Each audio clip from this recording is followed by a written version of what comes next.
Stava trascorrendo tranquillamente le vacanze a Cervia, mare, sole e relax, ma Mariglen Beccai, 41 anni albanese, latitante da tempo e ricercato a livello nazionale, non pensava di essere catturato. Invece le ferie per lui si sono interrotte bruscamente e si sono aperte le porte del carcere di Ravenna.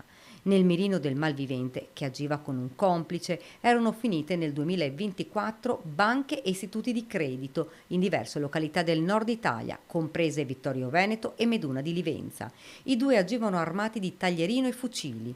Il balcanico era destinatario di due ordinanze di custodia cautelare emesse dal GIP del Tribunale di Bolzano e del Tribunale di Treviso. Il 20 marzo 2024 a Vittorio Veneto i due erano riusciti ad accedere nella filiale BPM. Avevano minacciato un ottantenne con un taglierino. Il temporizzatore della cassaforte aveva impedito l'apertura e il colpo era fallito. Pochi giorni dopo, il 25 marzo, a Meduna di Livenza, avevano tentato un assalto alla filiale di Credit Agricole. Anche qui i rapinatori avevano puntato un taglierino alla gola di un cliente di 82 anni ed un fucile contro i dipendenti, senza però riuscire ad aprire la cassaforte. Il 41enne è stato scovato dalla polizia grazie ad un servizio straordinario di controllo del territorio.